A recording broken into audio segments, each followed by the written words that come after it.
gap holatlari bo'ladi. Bu yerda men tashlaganman ham bir ikkitasi spor qilganda baribir e'tibor berishmagan. Bu narsaga e'tibor berish kerak, chunki bozor bekorga qizil yashil rangda emas. Bekorga buqa bilan ayiq deyilmagan. Bekorga tepaga pastga buy va sell deyilmaydi. Ya'ni narxni sotish va sotib olish deyilmaydi. Hop, qaranglar.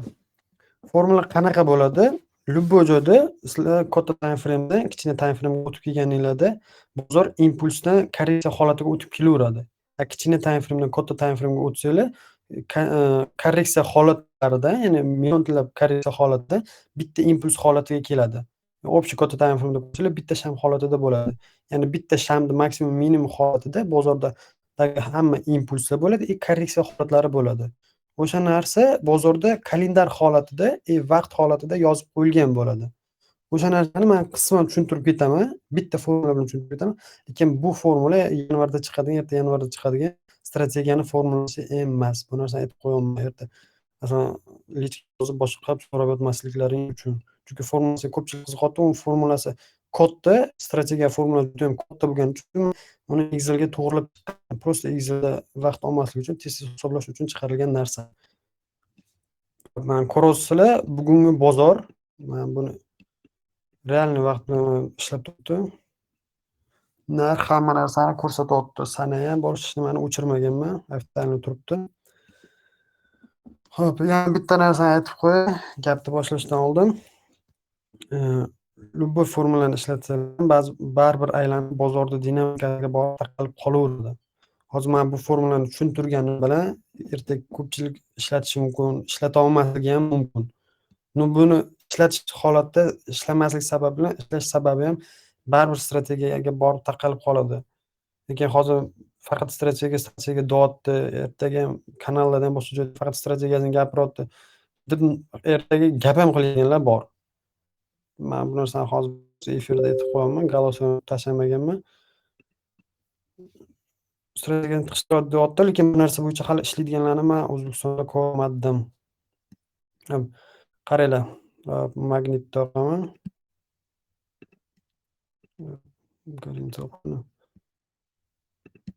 Mana oxirgi bugun o'rtaliqdagi maksimum bilan minimum. Bu nima deydi? Xo'p, sana bilan ham ko'rsatib ketdi o'rtaliqda. Bugun kunki qani? Bugun 3 bo'lsa, kun boshlanishi 12 bo'lsa 5 da boshlanarmidi? Tak. Mana. Mana bu bugun kun boshlanishi, mana ko'rasizlar. Men aytdim bugun narxda sell ishlaylar dedimda, magnit zona berdim sizlarga. Strategiya qanaqa ishlaydi? Strategiya oxirgi kunlik bo'yicha ishlaydi. O'sha 3 kunlikni sizlar topishlaring kerak. Hozir 3 kunlikni belgilab ketaman men. 5 qancha?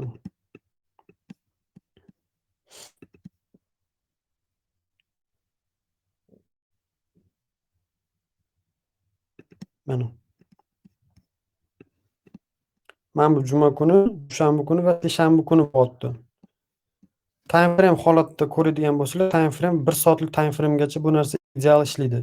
1 soatdan уже oshdimi, 50 holatga qarab kelaveradi buni ishlash holati. Chunki 1 soatlikdan 1 soatlik o'rta time frame hisoblanadi. Ya'ni o yillikdan tortib kelsanglar, boshqa joydan tortib kelsanglar, любой joyda hisob chiqsanglar 1 soatlikgacha zo'r ishlab beradi. O'shaning uchun 1 soatlik o'rta time frame deyiladi. Bunaqa kimlar multi time frame albattalar men uncha tushunmayman.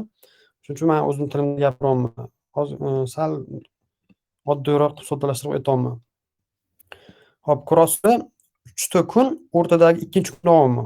2 kunning o'rtasidagi bu ham 15 qolma, ya'ni 1 kunlik holatga to'g'rilasanglar, bozorda ideal korreksiya holati ko'rinadi. O'sha hisobini olaman. Ichkari holatini hozir ko'rsatib ketaman. Qaranglar, 2651 580, 2633 550 narx bor. Ya'ni bu narx pastga korreksiya bergan. Narx ideal tepaga yurdi, pastga 50% korreksiya berdi. 45 gradus bilan korreksiya berdi. Bu narsa hozir gradusga hech qanaqa aloqasi yo'q. Jalol ko'rsatayotgan, Jalol chiqarayotgan videodagi ganna gradusga ham aloqasi yo'q. Prosta oddiy ko'paytirib bu bilan ishlaydigan narsa. Xo'p. Endi qaranglar. O'sha holatdagi minimumni olaman, ya'ni trenddagi, impulsdagi korreksiya bo'lyapti. O'sha korreksiya keyingi impuls holatini topishim kerakman. Hop. Tak. Ikkita narx ko'paytirishim kerak. Ya'ni korreksiyani maksimumini va minimumini ko'paytirishim kerakman. 651 580 tak ko'paytiramiz. 2633 550 6,983,068,509 bo'lyapti. Xuddi o'sha narsani men bo'lish qilaman. Men bu minimumga bo'laman. 621 550 2663 chiqyapti. Endi qaranglar. 2663 mana bu yerda 7 talar. Narx lekin bu yergacha hali kelmadi. Men bu yerdan qaytib ketyapti. Bu yerda qaytib ketish sababi yengillikka men bu Jols chiqqan bugun o'sha Jolsgacha narx faqat tepadagi likvid yechdi. Bu birinchi holat bo'lyapti. Bu yoqqa bormasligi uchun. O'shani hisobiga narx pastga qaytdi. Lekin narx men bu yergacha keladi. Bugungi kun selda yopilib berishi kerak, ertangi kunda narx bay holida men bu yergacha chiqib berishi kerak. Bozor ochilishiga baribir по-любому qaraymiz. Bozor ochilishi teskari bo'lishi mumkin, chunki где-то 10 minut, 15 minut oldin yengil chiqdi. O'shani hisobiga ertangi bozor dальше sell qilib ketishi ham mumkin. Shuni hisobi ham bor. Xo'p. Tak, formulani tushundinglar, a? Tak, stroking mana. Bu impuls topasizlar, impulsdagi korreksiyani olasizlar. Korreksiyadan keyingi holat bo'yicha siz ishlaysizlar. O'zingizdan esingizda chiqarmanglar. Mana. Korreksiya holati bo'tdi. Impuls holati bo'tdi. Korreksiyani berdi. Keyingi holatda men topolmayman. Keyingi holat 2663 ga borish kerak bo'tdi. Xo'p. Bu narsa bir kunlikda yurish uchun bo'lyapti. Ya'ni 3 kunlikni olasizlar. Bugungi kunlikni hisoblayotgan bo'lsa, orqa kunlikni olasizlar. Hop shu sizlarda 3 kunlik vertikal zonalar bo'ldimi? Sizlar o'rtadagi zona bo'yicha analiz qilib turib 3-kunda borish holatini topasizlar. Bu narsa 80% holatda ishlaydi. Men bu joyda ishlatib ko'rganman. Imенно tillarni o'zida ko'p ishlatganman. Tillarda ham zo'r ishlab beradi. Valyutalarda uncha ishlatmayman. Valyutani psixologiyasiga uncha tushunmayman men. Hisobiga. Hop. Endi ichki holat bo'yicha ko'rsataman. 1 soatlikgacha zo'r ishlaydi dedim. Men 15 da ko'rsatyapman. Ham 5 endi qaranglar.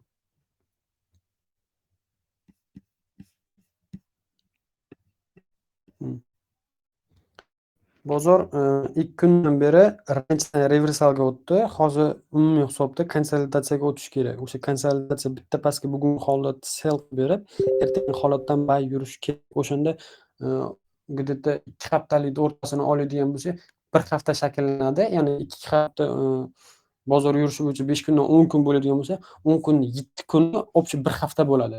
Yahudiy sanasi bo'yicha. O'shani hisobiga bozor konsolidatsiyaga o'tish kerak. O'tmaslikda ham iloji yo'q lekin. Hop, mana qaranglar. Mana bu yerda xuddi shunaqa narsa. Hop, mana bitta, ikkita, 3 ta. Hop, tak. 2650 ko'paytiramiz. Mana buni 2 ga endi 2639 2 2639 2 chiqyapti 6,993,080 chiqyapti. Shu narsani bo'laman minimumga, impulsni minimumga 2634 0 olmush. 34 0 olmush. 2655 12 chiqyapti. Ko'rasizlarmi? 2655 mana yerda topaman buni. To'g'rilab qo'y, 171 qilib. 171. Ko'rasizlarmi narx qanaqa holatda kelganini?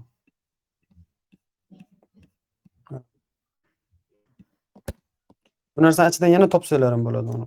Hop shu holatda o'chirib ketdim. Hozir sizlarga bu holat bo'yicha ko'rsatdim. Hozir umumiy ishlamaslik holatini bitta joyini aytib ketaman. Samый главный joy bo'ladi o'sha narsa. O'shani eslab qolsanglar, formulani eslab qolishmaydi. Eslab qolish unchalik shart bo'lmaydi. Formulada faqatgina korreksiya maksimum minimum bir-biriga ko'paytirib, impulsni minimumga bo'lasizlar. Keyingi chiqayotgan impulsni maksimumga kelib chiqadi.